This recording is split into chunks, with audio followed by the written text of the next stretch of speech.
Vous vous souvenez du glacier de Trélatête? Du glacier de Trélatête, Voilà. parce que mon père nous emmenait promener à 8-10 ans, il nous emmenait déjà. À la suite, j'ai fait la Bérengère, le Tondu en été et en ski, et on atterrissait sur le glacier, Oui. qui maintenant ne doit plus être praticable. Vous arriviez à peu près au niveau du mauvais pas à ce moment-là? Oui. Oui, D'accord. et il y avait le mauvais pas où il fallait être prudent. Il fallait être prudent parce qu'il y avait quand même un décalage par rapport au glacier. Oui, ah oui. Et la langue glaciaire, elle descendait. Elle descendait très très bas, Plus bas que le mauvais pas. beaucoup beaucoup plus bas. Et vous aviez 20 ans, on disait déjà le glacier recule? Non, je ne sais pas exactement l'époque où il a commencé à reculer, mais je pense que maintenant il recule beaucoup plus. J'aimerais bien le revoir maintenant en 2013. Ben oui, Sur les photos, ça vous fait pas bizarre de le voir tout oui, mais c'est pas petit? pareil que Non. le voir vraiment. Hein.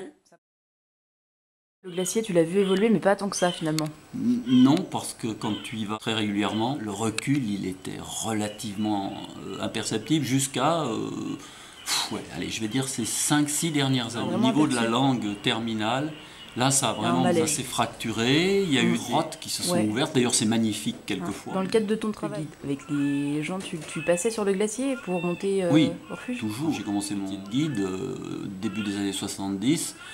On mettait 3/4 d'heure depuis Trélatête.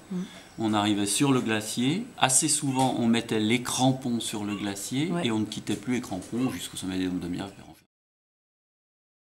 Petit à petit, on a commencé à marcher plus longtemps.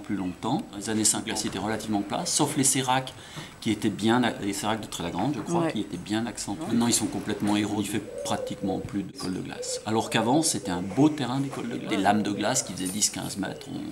Souvent, on faisait de l'école de glace en montant au constat. Le premier souvenir que tu as du glacier, c'est qu'il est arrivé. Tu descendais du mauvais pas, tu marchais 5 minutes et tu prenais pied quasiment sur le glacier.